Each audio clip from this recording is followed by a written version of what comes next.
Howdy everybody, Big Fat Plus, and welcome back to the BygMan Plays Planescape Torment. When last left off, I wandered around like a jackass, got some information, and also we got money and got pickpocketed a little bit. But we were paid handsomely for it in the form of 200 biggins. Because we now have 495 copper coins. I don't know how the hell I'm carrying all that, but I don't care. Either way, we're now going to talk to this fellow, Barkus, who has my eye. And I bargained him down to 300. 500. 500, that's ridiculous. Boss one, it said, give you 300. It's a deal. Here's your money. It's a deal. Produces a darkened wax-stoppered, wide-mouthed bottle from his pocket. You hear a sound of liquid sloshing around inside it, along with a heavier, squishier noise. Opening it, the stench of some sort of preservative agent nearly makes you gag. Floating in the viscid muck is an eyeball. Better figure out what you want to do with that. Now you're exposed to it. Now you're exposed to there. Might as well put a pickled egg in the jar for all good it'll do you. Make your mind, Cutter. Pickled egg or not. Tear out your eyeball and place this one in the socket. For 1,000 experience. With a moment's hesitation, reach into your socket and pop your eye into the palm of your hand. The bartender helpfully severs the optic nerve and directs your hand to the jar of goo that sits on the bar. You deposit your eye in the preservative, wrap your fingers around the old one, and slide it into your empty socket. Oh my god! Well, that's unnerving as all hell. The pain of this entire operation is incredible. After a moment, though, you can feel the optic nerve reattaching itself to this new eye, and suddenly you are hit by a flash of memory. Absorb it. Memory flash! Vast expanse of chaotic, ever-changing wasteland stretching before you. A group of humanoid vultures plummeting towards you, cruel weapons ready to strike, and your own shining blade clutched tight in your fist. Memory flash! 3 toughs surround you in the colors of an enemy you can't quite place. Long daggers glisten in their hands, and the light glints cruelly from their exposed teeth. You glance at your scarred hands and know soon they'll be covered in blood. Memory flash, an enormous frog-like creature comes bounding over through under chaos stuff, heading for you with a mouthful of teeth. You hurl your javelin through the shifting matter and pin the creature to a sudden stone plinth. You've recalled some of your lost fighting skills.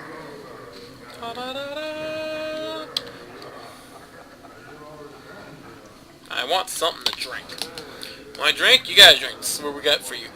Beer, bitters, mead, elemental water, Armorian fire wine, and fire seeds. Cursed heart wine and Victorian whiskey. What'll it be? I don't drink, but I think we need whiskey. Play shot seeing substance looks like a boiling urine in front of you. The fumes that waft your way, however, are exquisitely tempting. The taste, though, is nearly unbearably hot, as is smoky as the sand. Yeah. Feel the liquor burning its way to your gut is nearly painful, yet even this pain is sweet. The bar keeps eyes wide. Still standing? Most folks... Oh, I forgot to use that at Brooklyn. Still standing? Most folks can't even make it halfway through the first shot. Most folks can't do what I can. Farewell. We now have a new eye. Don't know if we can see it now, but we have a new eye now.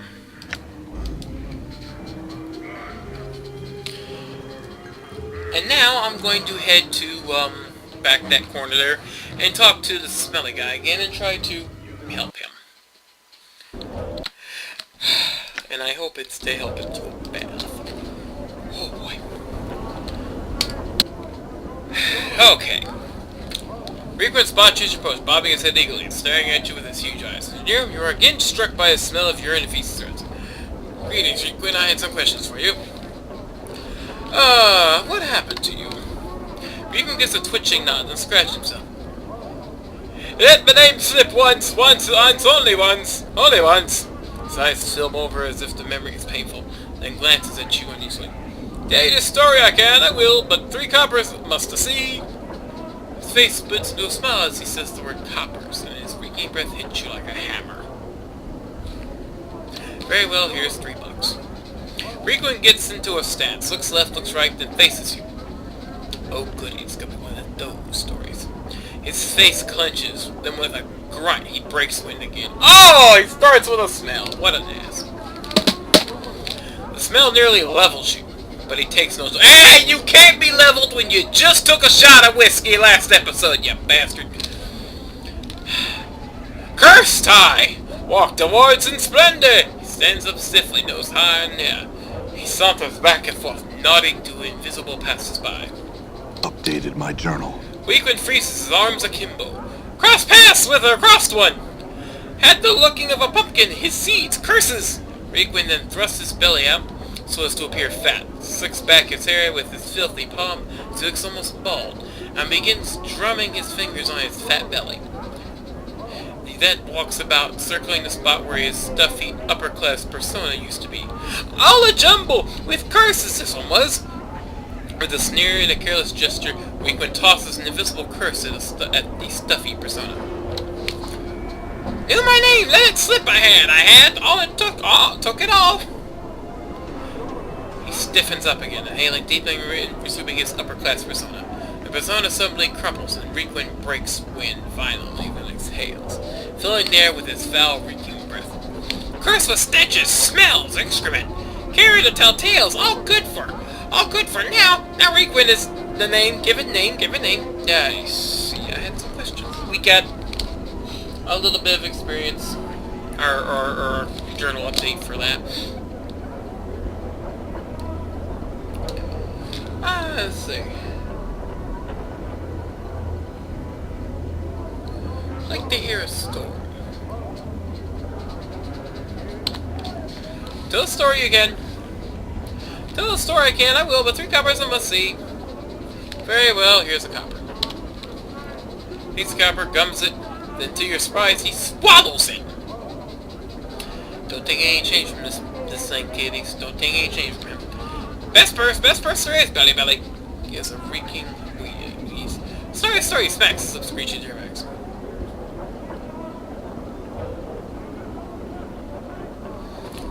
I want to hear the story of a man who came to the city without a name or memory and spoke with the cursed storyteller who warned him of the danger of names.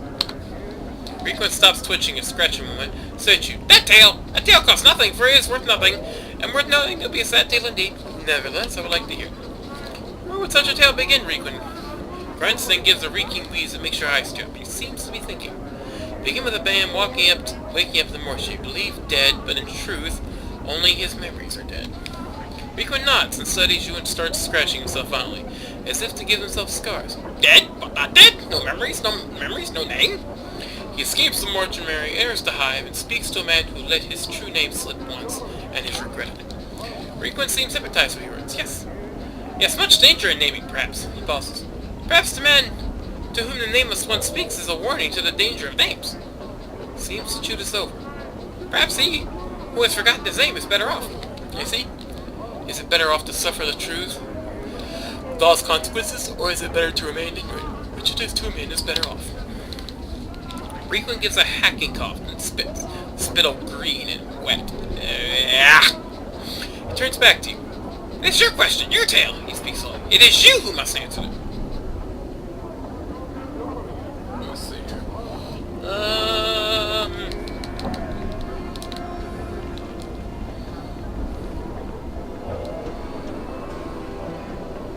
Let's see here. 3. Ooh. What was that? 1,000 experience! We got 1,000 experience for answering that way. The walkthrough only said 500. Ha! Requin mulls over, licking his lips. He begins to nod, slowly, then mumbles under his breath as if debating with himself. Eventually turns back to you. That is a tale with a moral that tells the teller's morals. Coughs and spits another phlegmy gob onto the cobblestones. A tale that will answer itself in time.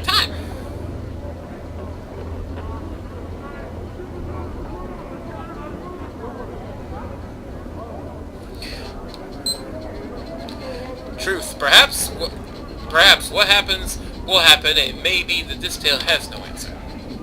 I gained an item. Rico scratched himself for a moment, nodding, then reached his fold to his robe and flicked you a coin. For such a tale, a clipped copper, he sneers. No more, for the tale's not finished. A fair price, very well. Perhaps there are some other questions. Yeah, we'll just say farewell, and we gained a buck! We gained a clipped copper piece. This copper piece has been clipped. Most of the copper has been shaved off, no doubt, to still keep the appearance of this coin, allowing the clipper to use the shaved copper to make another coin. It is worthless. Not entirely, because it appears to be identifiable. Can I just give you these damn keys? Can I have no idea. Can someone tell me if I can just drop those? Get them out of my damn inventory and be done with it? Go ahead and save.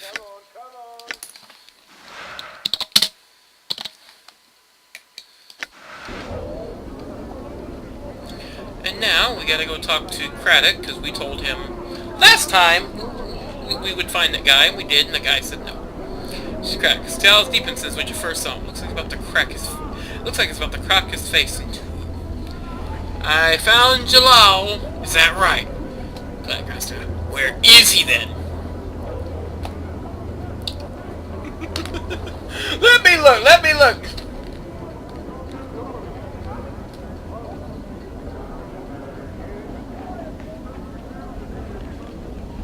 Ooh, let's tell him what he means, because Morty gets stronger with that.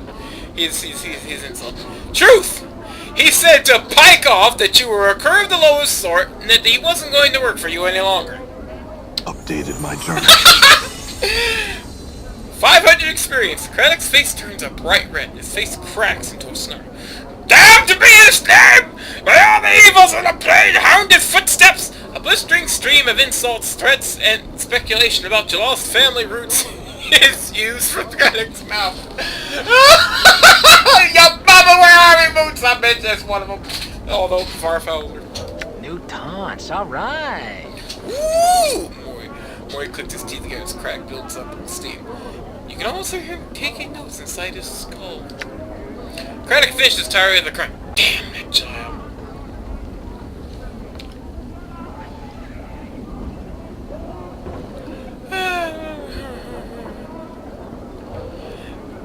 I could fill in for him if you need help.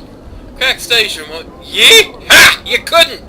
Said the false sign. Bill, mayhap you can. It's hard work and there's no drinking on my watch. Understood. Let's get started. The work is long, but at the end of the shift you are not the least bit tired. You lucky bastard! I work 4 hours and I'm shocked. Damn feet. Craddock grunts as you return. You did well enough. Here's your pay. Toss you a handful of coins. Now get. We have no more use for you. Oh, we got Jalal fired and took his job. It took our job. Damn right, I took your job. Yeah, just do my mouse across the screen. That was lovely.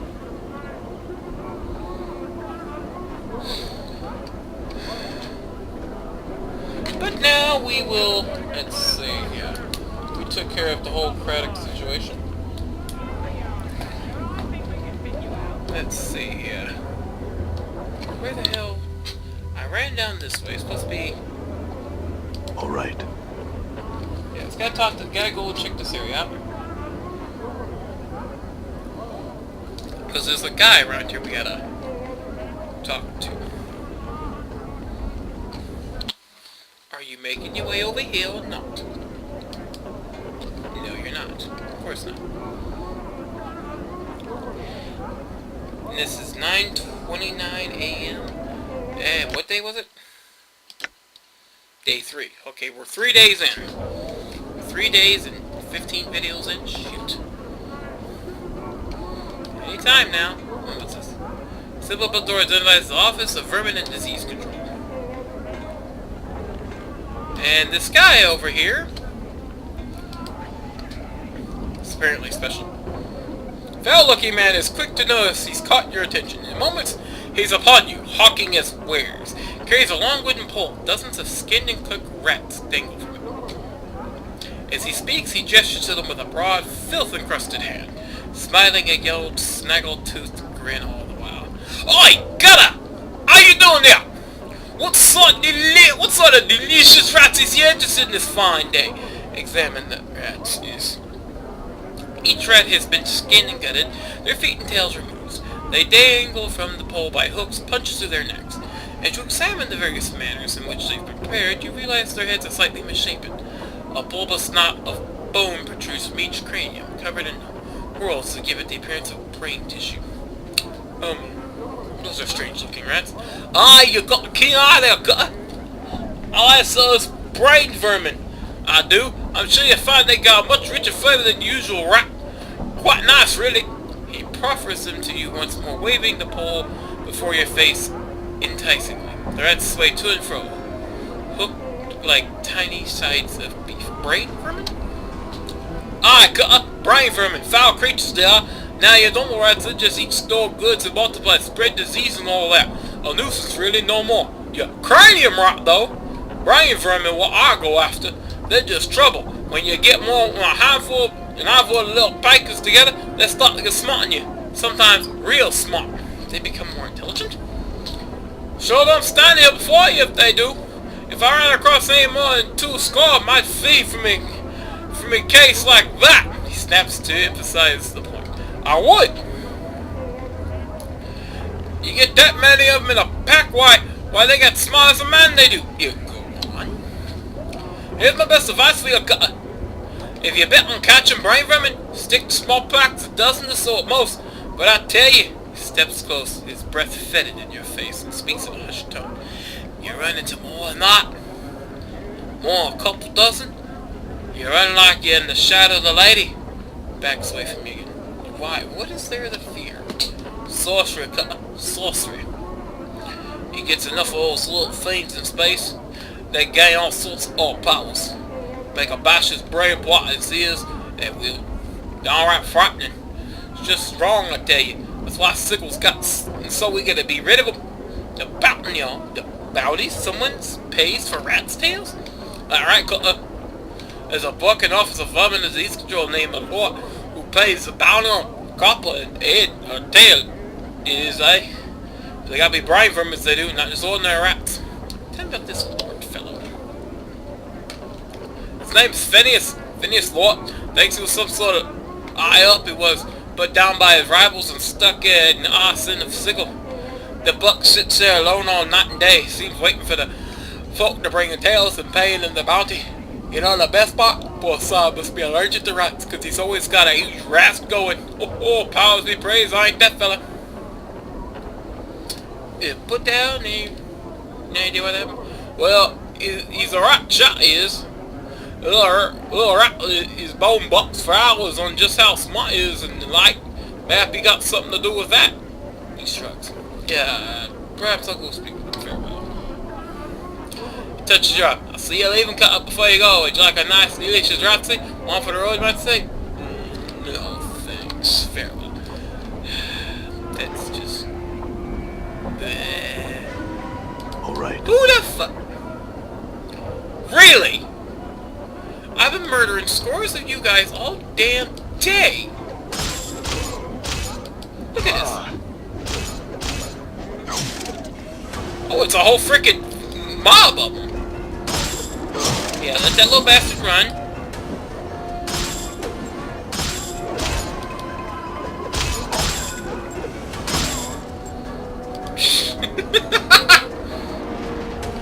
Oh, where the hell? Okay. You, sir. I need you to start picking up my crap now, too. Cloud charm says it was good, I'll let I you. shall serve. Your path is mine. Your will be done. Okay, now we're supposed to be looking for, Ah, there he is. I'll run into that other one later. He's like, oh crap, he's back! He's gonna kill me, please, please! I'm gonna kill him. Really, really good. I'm gonna murder him, oh yes. Cries of Es-Annon.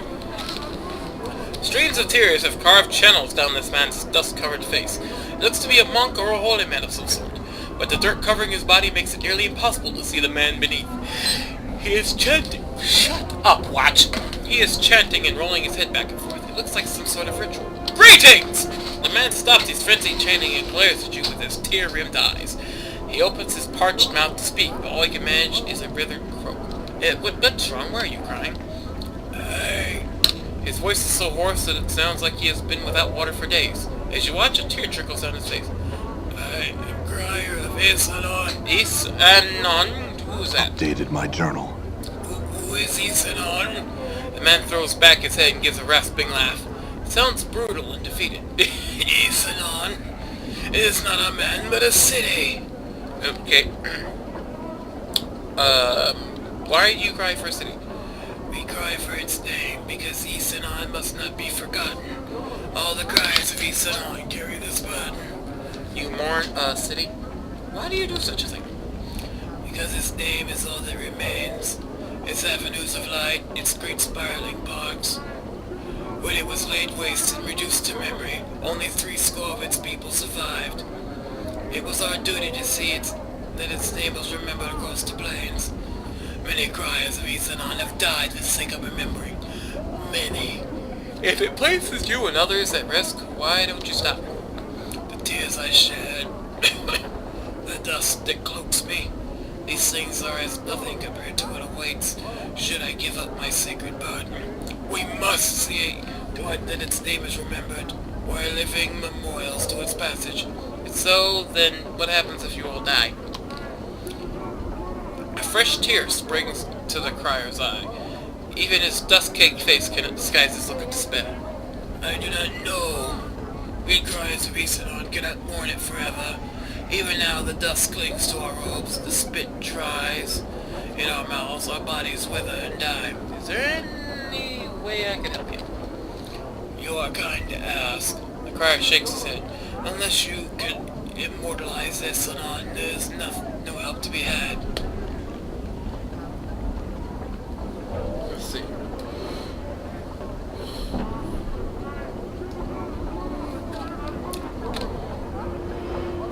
Must it be memorialized by a man? Would a tombstone serve? The crier blinks. Tombstone? It's a stone that records a man's name, his life, and a eulogy. If it serves a man, could it not also serve a city that has died? Stones may do such things? Yes, and their lifetime is much longer than the man's. If its name was carved in a stone, would Es-Annon's memory be served? The man pauses. Would others see this name? Yes, it would be there for all to see, long after you have died. The man nods. If such a thing were possible, he turns to you. Where would one find such a stone? I could go look for one. If I found one, I could see to it that Es-Annon's name is carved upon it. You would do this? The man's eyes water up again. Oh gosh, this guy cries on command. You'd be setting all the cries of Es-Annon free, but a score of us remain. The burden of remembering would be over after so many years. I would do so. I'll return when the name is Updated my journal. And basically, you know what that means. In order to help him, all we have to do is go have it carved in that little thing. Let's see.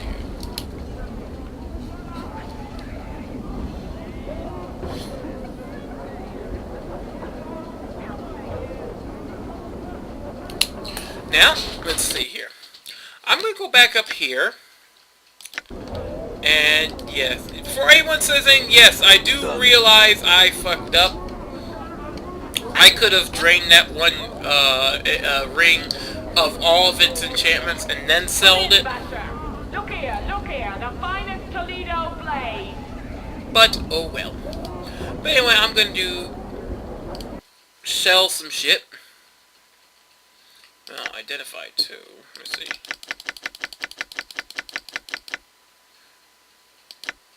$400. What the hell is this? This is clipped copper charm. Special minor copper blessing. Plus 1 to luck. Temporary. This copper piece has been clipped. Most of its copper has been shaved off. No doubt. Still keeping the appearance of a coin. 9 copper use the shaved copper to make another coin. Although many high dwellers practice this method of making money, when the fated faction practice it, they do so with a frightening sense of purpose, creating charms that reflect their own miserly nature. In order to create these shrines, the fated factions seek out failed business owners and other individuals who once possessed great wealth, then had a reversal of fortune and were left destitute. These individuals are then given enchanted carving blades and asked to clip a copper for the fated in a tedious day-long ritual, which infuses copper coin with the last traces of their former luck. The ritual and the nature of the individual clipping up the copper allows a minor enchantment to seep into the coin and affect the fortune of whomever uses it. When the clipped copper charm is slipped in the air, it will spill into a rain of copper pieces and bestow some luck upon the user. That's always good. But now I'm going to, like I said, sell some crap. And then I'm going to go over and get the crier's name carved into that wall, and I will be right back.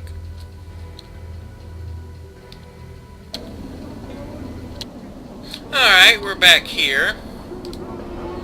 And now we're going to tell Mr. Death of Names here to pin a name. Greetings! Once again, his eyes open slowly. Name speaks the word sound like I'm told about. I'd like to bury a name. Nods and folds a small hand from where his cradle on the side. Looks atrophied. It's the size of a child's hand. Cost Jake to bury a name. 3 coppers, 3. Es-Annon. Updated my journal. 500 experience for that. The coppers fall into Death of Name's hand, and he tucks his arm back to his side. His eyes, now suddenly alive, roll to the back of his head, then snaps forward and begins scanning the monolith and walls of the memorial area. Wait. Catches sight of a spot on the wall, and he quickly scuttles over to it, hunches down, and begins to chip at the wall. He stops a few moments later, hops up, and returns to you. Buried. The word has a finality about it that makes you uncomfortable. I thank you. I feel stronger. And we leveled up, Mova. Okay, we gained a 1 character. 9 HP! Definitely, I like that.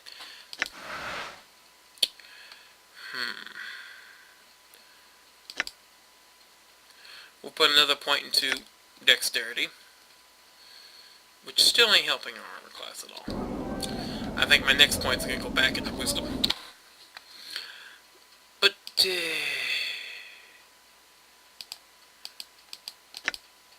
now I'm going to run back and go back to the marketplace. Yes, I know I should have done this when I was already there, but bleh. I'm doing this anyway, and I will be right back. But before I do that, I have to inform Bane Descender that I have found that guy.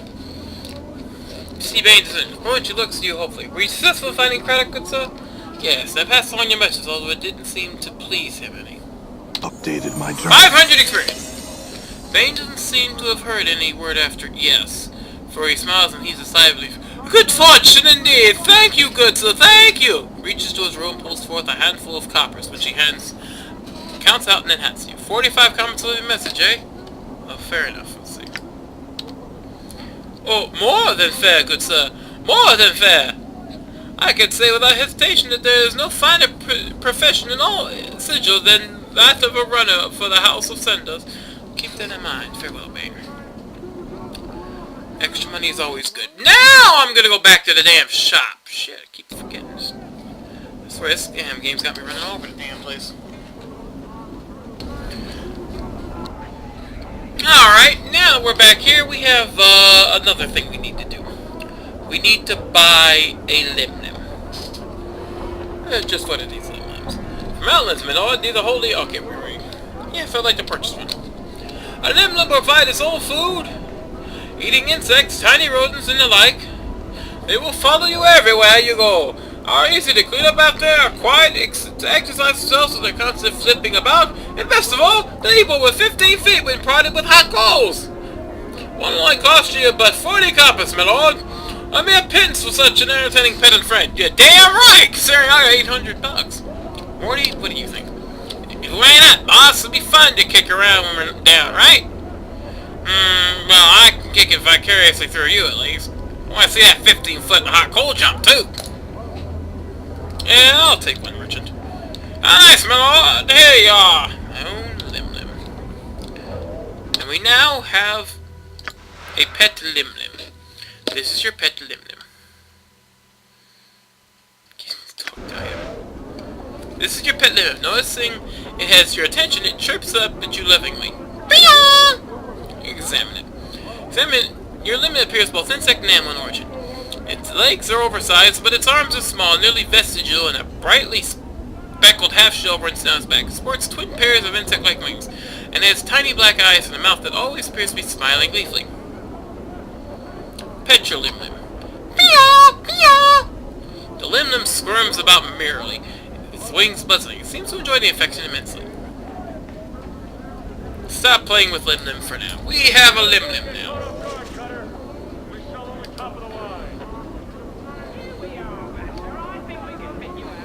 Okay, so I wanted it to follow me, damn it!